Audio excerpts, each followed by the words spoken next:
पुन्हा जाणारी होती ती आता रद्द झाली होती मधल्या काळात बातम्या आल्या. आपण बराच प्रयत्न केला. नारायणगाव जवळ जे अर्थ स्टेशन आहे पुण्यात जाणार मोठं दुर्बीण पाहिलं मी तुम्हाला. तर ते सॅटेलाइट स्टेशन जिथं आहे अर्थ स्टेशन त्याच्यामुळे रेल्वेला अडचणी रेल्वे गेल्यामुळे अडचणी असं त्याचा आधाव तशी काही वस्तुस्थिती नाही आहे. त्याला म्हटलं तुम्ही बाजूला 20 किलोमीटर घ्या टनेल घ्या 20 किलोमीटर खाली बोगदे करतो ना आपण.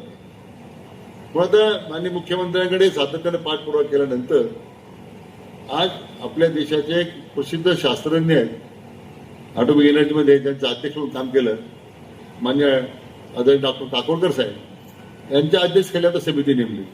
ज्याच्यामध्ये रेल इन्फ्रास्ट्रक्चर लोक आहेत, आपले पुणा नाशिकचे विभाग आयुक्त आहेत. मला वाटतं तो पुन्हा एकदा सर्वे करतील आणि त्या सर्वेमध्ये जर फिजिबल सापडलं 100% रेल्वे होणार आहे. पण त्याची काही अडचण नाही. आता सगळ्यांचा आरोप काय माझ्या सगळ्या रेल्वे शिर्डीला झाल्या. आता शिर्डीला रेल्वे जाणारच ना बाबा तिकडे कोण जाणार शिर्डीला